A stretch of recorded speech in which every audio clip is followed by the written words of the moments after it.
Esta escena se observa todas las mañanas en la porosa frontera de República Dominicana. Comerciantes y trabajadores agrícolas, domésticos o de construcción procedentes del vecino Haití llegan a diario para trabajar y vuelven a su país por la tarde. El tema migratorio ha sido un frecuente punto de fricción en la relación históricamente difícil entre Dominicana y Haití que comparten la isla La Española. Por eso el gobierno de Luis Abinader quiere construir una barrera a partir del segundo semestre de 2021 en un intento por reducir la migración irregular, la trata y el contrabando. Pero en el fronterizo de Dajabón, la propuesta ha sido recibida con escepticismo.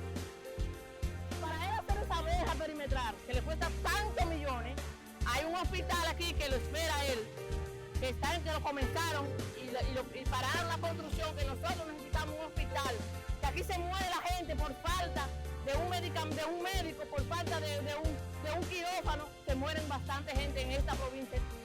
Habitantes de la zona acusan a militares de cobrar unos $18 para dejar pasar a haitianos sin documentos de identidad.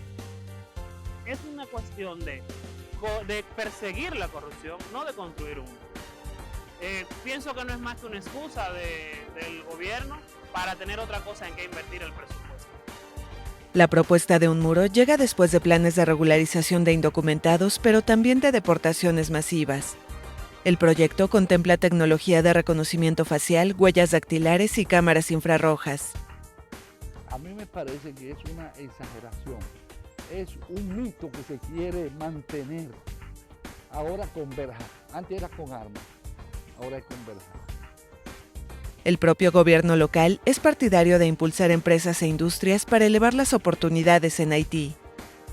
Si los haitianos están bien, nosotros vamos a estar bien.